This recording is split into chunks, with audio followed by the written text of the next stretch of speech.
Buenas noches, qué bueno que está con nosotros. Estamos en Observatorio Cotidiano y hoy vamos a platicar sobre evolución. Y para ello me acompañan en el estudio Rosaura Ruiz Gutiérrez. Rosaura, ella es coordinadora de proyectos académicos especiales de la UNAM. Muchas gracias por estar aquí. Está también con nosotros Juan Núñez Farfán, él es investigador del Instituto de Ecología de la UNAM. Juan, muchísimas gracias.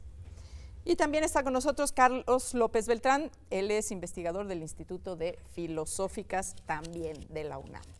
Y bueno, pues sin más, ¿de qué hablamos cuando hablamos de evolución? ¿Qué quiere decir este término? Y vamos a ponerlo en el contexto más de lo que estamos hoy aquí, para lo que estamos hoy aquí, un poco en el término de la evolución biológica, ¿no? No para que nos centremos, es tan amplio el concepto, general, claro. ¿No? Rosaura. Cuando hablamos de evolución biológica, hablamos de la transformación de las especies en el tiempo. Hablamos de que todas las especies que han existido y existen actualmente, descendemos de una sola especie. Todos tenemos un ancestro común, el último ancestro común, que es algo como una bacteria, digamos, todos somos descendientes de bacterias, y la teoría de la evolución explica cuál fue el proceso por el cual la naturaleza se diversificó y cada especie se adaptó a un ambiente. Yo diría, sobre todo es eso, la transformación de las especies en el tiempo. Y de las especies y de los ecosistemas y de todo el mundo vivo. ¿Y qué significa para la vida el concepto de evolución? ¿Y de dónde surge? Y vamos a platicar un poquito el debate de la emergencia de este concepto y cómo se fue posicionando no solo en las esferas académicas, sino también en general en la sociedad, aunque todavía hay quienes lo niegan y de eso también vamos a platicar. Sí, una cosa que creo que es importante aclarar es que cuando se habla de evolución es conveniente separar dos sentidos, ¿sí? Digamos, hay un sentido que es el que acaba de decir Rosaura, que nos dice que las especies biológicas y todo su ecosistema, sus ambientes, tienen una historia y han cambiado. Digamos, es el sentido del hecho de la evolución, ¿sí? La evolución como una serie de acontecimientos que de hecho se han dado sobre el planeta Tierra y que tenemos evidencia abrumadora de estos cambios. No hay duda de que ha ocurrido, o digamos, el espacio de la duda lo hemos reducido tanto que solo un ser irracional que se niega a dirimir sus creencias en términos de la evidencia que tenemos y de la que disponemos, puede negar ese hecho. El otro sentido, que es donde se dan los debates razonables, es cómo entendemos que ocurrió, qué explicaciones podemos dar, qué modelos, qué teorías, qué hipótesis, y ahí es, digamos, donde básicamente ha dominado durante los últimos siglos una teoría que debemos a Charles Darwin, y es, digamos, un espacio muy complejo porque se aplica a muy distintos ámbitos. ¿Sí? Has tocado una palabra que es muy, muy importante en este debate y en esta forma en la que entendemos el debate de la evolución. Teoría.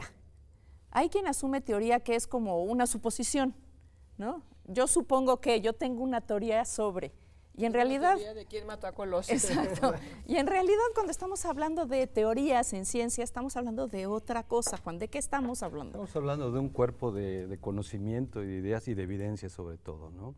O sea, sí, la equiparación de una teoría con algo que puede ocurrir o no es errónea, ¿no?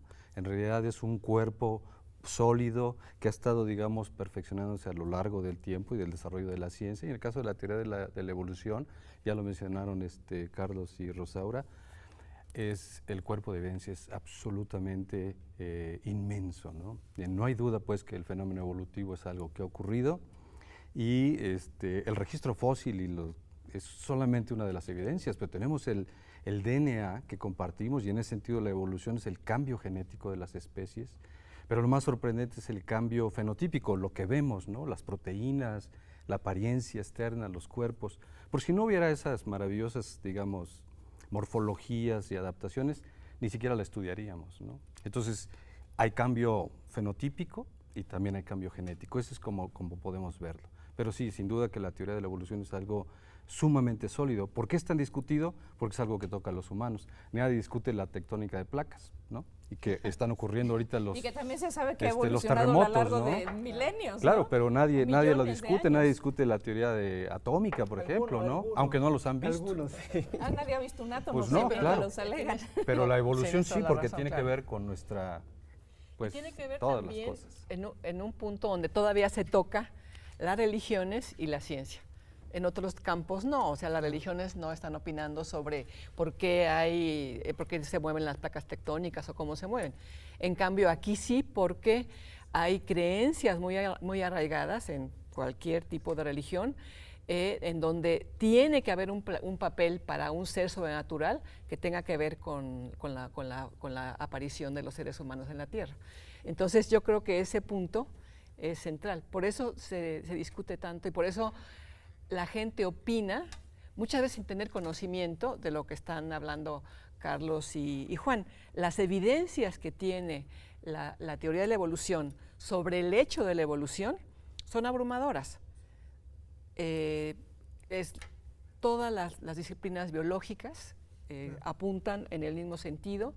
Se pueden hacer inclusive predicciones, por ejemplo, de cómo pudo haber aparecido el primer ser vivo, el primer vertebrado terrestre. Se puede buscar, a partir del conocimiento que ya se tiene, se ha buscado dónde puede haber fósiles que tengan ese carácter intermedio entre vertebrados acuáticos y vertebrados terrestres, y se encuentra a partir de todo el conocimiento que existe de la biología y de otras disciplinas, por supuesto, complementarias. Sí, Carlos. yo creo que este asunto de la gente que quiere negar el hecho de la evolución, de insistir en palabras como teoría, hipótesis, etcétera, como cosas que no están probadas y que están en duda y que todavía podemos cambiar, es un truco retórico.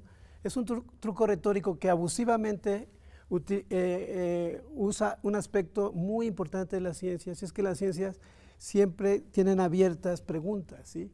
Y siempre están en movimiento. Eso es lo maravilloso de la ciencia. Entonces, cuando Darwin plantea, después de haber realmente analizado la mayor cantidad de evidencia posible, disponible en su tiempo, su hipótesis de cómo se transformaron las especies, él no solo resuelve muchos enigmas, misterios, para la completa satisfacción y felicidad de la gente que lo podía seguir sus razonamientos en ese tiempo. No solo hace eso, sino abre una serie muy, muy grande de posibles preguntas que se pueden aterrizar desde en la paleantropología, en la paleontología, se pueden aterrizar en la química, se pueden aterrizar en la ecología, en muchas direcciones, en la taxonomía. Y en esos espacios, claro que esas preguntas son preguntas abiertas en donde la teoría de la evolución es una especie de mirada general que orienta la búsqueda de respuestas, y hay mucha diferencia o conflicto entre los distintos científicos que están proponiendo formas de modelar el cambio o la adaptación o las distintas preguntas que se hacen los evolucionistas, y que a la fecha sigue siendo muy productiva esta estrategia explicativa. Algunas gentes piensan que hay que complementarlas con otras estrategias explicativas, que no es totalitaria, que no es única. Ese es un debate, ¿no? Porque hay la famosa frase que dijo Dobzhansky y que todos los biólogos repiten, de que nada tiene sentido en la biología si no es a la luz de la teoría de la evolución.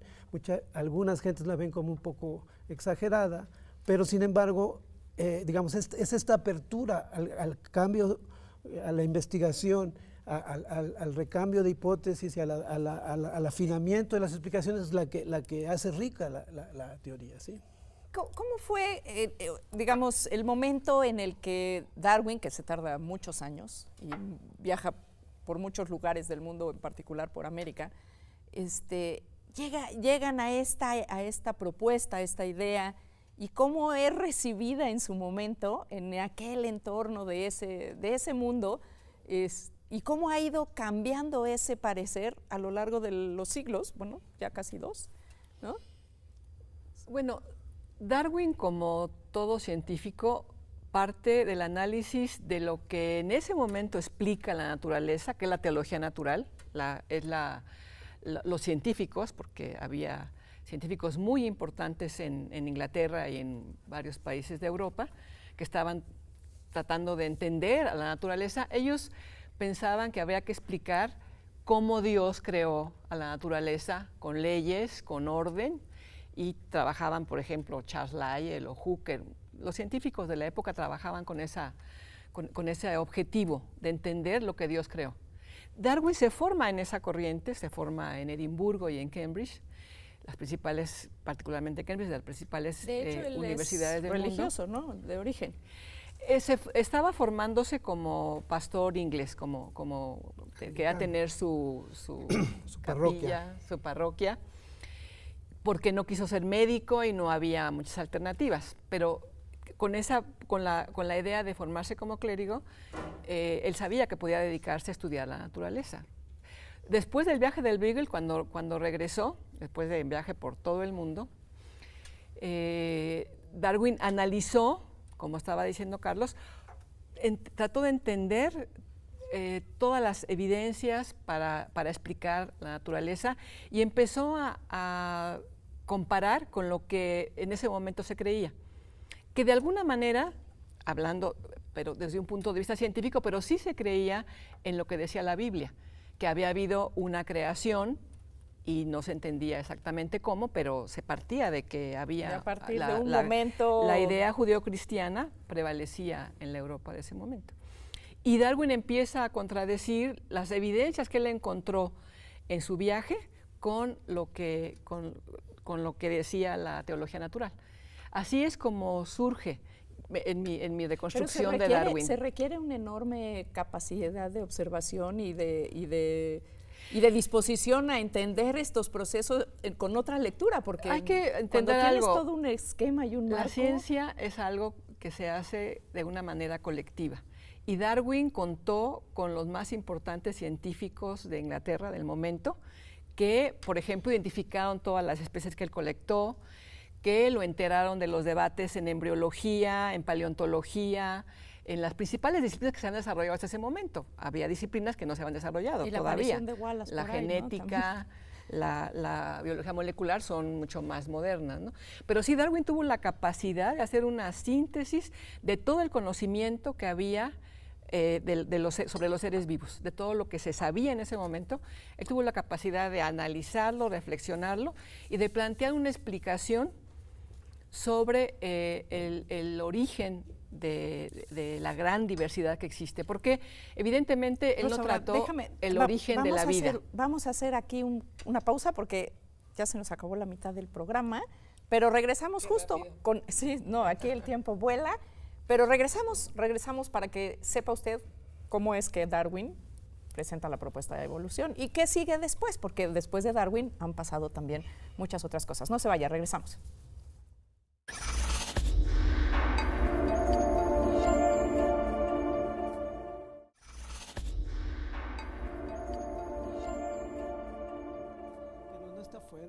No, es parte de, ¿no? Claro, Es parte, no hay... Qué bueno que sigue con nosotros. Nosotros aquí en el intermedio pues estuvimos, como usted ve, platicando sobre este tema, debatiendo. La verdad es que pues nunca va a dejar de ser tema de sobremesa y de mesas de discusión en la televisión, en la radio, este tema de la evolución. Rosaura, nos estabas comentando para cerrar esta idea sobre Darwin, terminando su viaje, las discusiones que tuvo con sus colegas y la propuesta finalmente, que le cuesta muchos años. No, la propuesta no le cuesta tanto tiempo.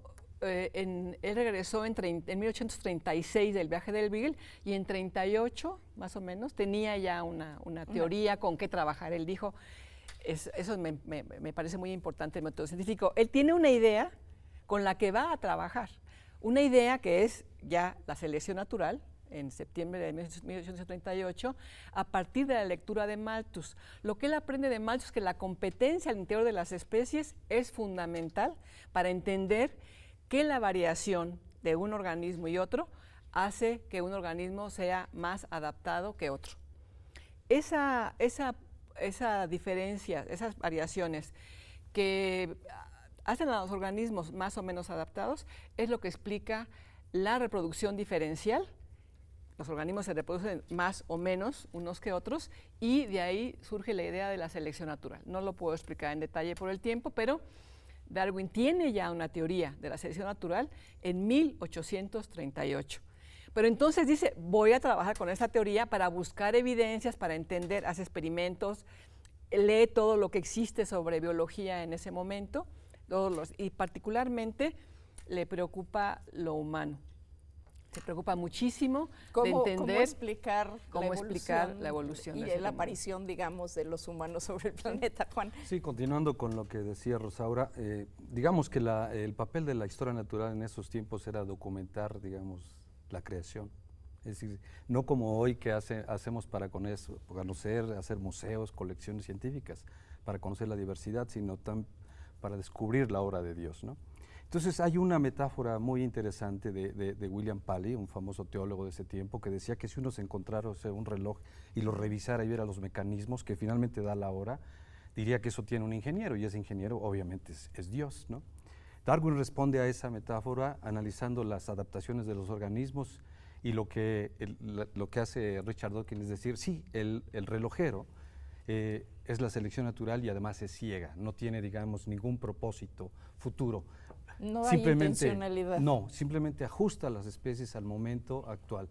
¿Y cuál es el momento actual? Pues las condiciones que tiene el ambiente. Entonces Darwin es reconocido por tres cosas. Uno, porque puso la evolución en discusión, que ya estaba anteriormente con Lamarck y Buffon y otros. Dos, descubre la variación porque Linneo, el padre de la taxonomía, la había apachurrado para describir a las especies. Es decir, nos convenía tener algo que era el tipo. Y tres, las de selección natural, que es lo más importante, es la contribución más importante de Darwin, que es básicamente el éxito distinto de los organismos en las poblaciones para dejar hijos y sobrevivir. Eso es la selección, básicamente. Sí, los tres que estamos aquí somos súper darwinistas, pero yo sí quiero disentir un poco en el énfasis porque tendemos a pensar a Darwin como a veces a Newton o a veces a Einstein como un genio que mejor todavía, aunque en la capilla de Westminster está enterrado más arriba Newton que es igual, Darwin. Sigue siendo algo humano. Yo creo que lo que tenemos que entender es que Darwin no inventó nada, no inventó las preguntas y 3/4 partes de las respuestas ya estaban distribuidas entre muchos naturalistas que habían trabajado desde el siglo XVIII y el siglo XIX y se habían encontrado los mismos pasmos, las mismas preguntas, las mismas, digamos, cosas que no se podían explicar y que gritaban por una explicación, ¿sí? El registro fósil, la transmisión hereditaria, el desarrollo embrionario, Digamos, ¿cómo se llama? Evidencia ya estaba la combinación, en la mesa. la combinación pasmosa entre adaptaciones perfectas e inadaptaciones, imperfecciones. O sea, que el mundo no era un mecanismo perfecto de relojería. Es una de las cosas en las que Darwin insistió, a pesar de que también hay esas adaptaciones maravillosas. Y él lo que hizo realmente fue decir, necesitamos un modo de hacer confluir todo esto en una serie de ideas sencillas, como hizo Newton con la física de la terrestre y cosmológica, ¿sí?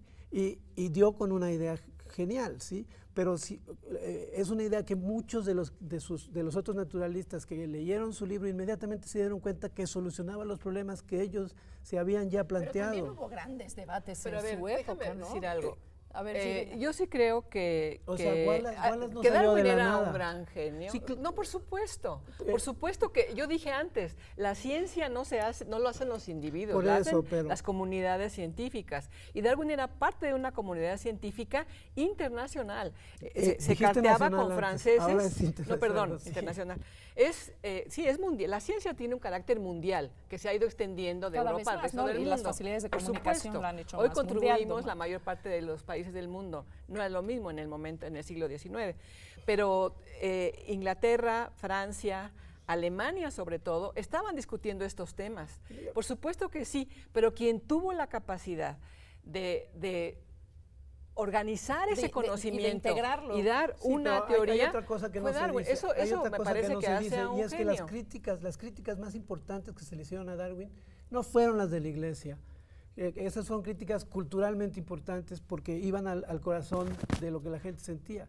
Pero hubo muchos naturalistas, muchos científicos físicos, etcétera, que levantaron, cuestionaron de manera muy inteligente aspectos de la teoría de Darwin, y el mismo Darwin en su libro, la mitad del libro está dedicado a preguntas que él sentía que no se podían todavía responder. Entonces, yo creo que la mejor proyección de la imagen de Darwin es alguien que empezó algo a responder preguntas que todavía seguimos respondiendo. No solucionó todo. Digo, la obra de Darwin es monumental y esto Claro. tiene vigencia hoy Pero día. has leído a Alphonse de Candolle.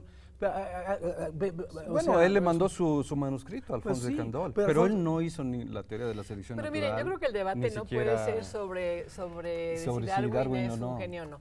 Yo creo Su que teoría es vigente. lo que hay Absolutamente que vigente. entender, lo que hay que entender es Darwin funda una nueva disciplina que es la biología evolucionista, y hoy no hay otra biología más que la biología evolucionista con todas sus ramas. Disiento un poquito de eso, pero... Perfecto, pero por supuesto que Darwin es un gran creador de una explicación que sigue vigente hasta la fecha, por supuesto completada por disciplinas que no existían en tiempo de Darwin, como la biología molecular, la genética, que no se tenían etcétera. entonces, ¿no? Entonces, nadie va a Bueno, dudar vean aquí de la ustedes genialidad el de DNA Darwin. Lo hasta que hay que 53, discutir, ¿no? lo que hay que discutir es lo que dijimos antes. A ver, después de Darwin, ¿qué ha ocurrido? ¿Cómo se ha complementado el darwinismo? ¿Cómo se entiende la evolución? En un programa con este tiempo no nos alcanza para ver, por ejemplo, a Wallace Lo podemos o todas ver las en polémicas otros previas de programas las que habla. Pero podemos ir al siglo XX y que Juan nos cuente A de ver. la genética de poblaciones. Exactamente. Bueno, la genética de poblaciones en 1930 ya estaba la teoría, Sí. ¿no? Hoy hay sofisticaciones. ¿Y qué hace la genética de La poblaciones? genética de las poblaciones estudia la dinámica de los genes en las poblaciones, pero obviamente esos genes los llevan Individuos. fenotipos, individuos, animales, plantas, todo eso, ¿no? Entonces, la evolución, digamos, desde el punto de vista de la genética, tiene que ver con cómo se modifican estas proporciones de genes y cómo surgen también nuevos genes en las poblaciones, ¿no? Eso, digamos, está desde los Pero ahí 30, ¿no? el darwinismo está presente porque justamente se postulan que esa modificación de las proporciones de genes en las poblaciones puede explicarse por fuerzas o por presiones que tienen diversos rasgos, y la más importante es la selectiva, es decir, aquella que elimina las variantes genéticas desfavorables y acumula en el tiempo las variantes genéticas favorables. Pero yo creo que hay un cierto reduccionismo en ese enfoque, que es algo muy discutido, Juan, el reduccionismo a lo genético. Y sí creo que a veces la genética... De hecho, la definición es reduccionista. Sí, ¿no? es reduccionista, porque la evolución no se explica solo por el cambio de genética, por el cambio de las frecuencias génicas. Me parece muy importante la contribución de Ernst Mayr en ese sentido. Es el menos, para esa parte. Es el No entendió la genética de Ernst Mayr. Estamos hablando de Sewall Wright y de Ronald sí. Fisher. Ronald Fisher, sobre todo. No, por supuesto, pero la Y crítica que Haldane, hace no lo dejemos Mayr fuera. a la genética Mayr de no poblaciones entendió la genética de poblaciones. me parece a mí muy relevante, porque tenemos que analizar al organismo como todo un sistema y no solo como un conjunto de genes. Esa es la principal crítica de Mayr, independientemente Eso de que está- haya eso entendido está o no. bien. Esa crítica Eso me está parece bien. central. Sí, no, lo que surge también es que hay otras fuerzas, como ya Claro. mencionó Carlos, y está el azar, ¿no? El azar. Hay muchísimo de la evolución a nivel genético y molecular que es totalmente neutral desde el punto de vista adaptativo. Eso se pone, digamos, A nivel de la, en la de mesa, biología ¿no? molecular, por Antes, ejemplo. digamos, somos Todo era bueno o malo y aquí todo hay es selección una, natural. Hoy sabemos que no, pero sí sabemos que lo más importante de las adaptaciones es sin duda selección natural. Y ahí la evidencia es abrumadora, Sí, ¿no? que creo que es otro tema que hay que dejar claro. Desde que Darwin empezó a hablar que la variación, que él hizo este libro maravilloso sobre la variación, que recopiló toda la evidencia que había en su tiempo sobre cómo la transmisión hereditaria no siempre era rigurosa y fiel, sino que había mutaciones y había apariciones de caracteres nuevos o resurgimiento de caracteres ocultos. la variación, Darwin no pudo ver una forma, digamos, sistemática o algorítmica, diríamos hoy, para explicarla y postuló que había una variación al azar.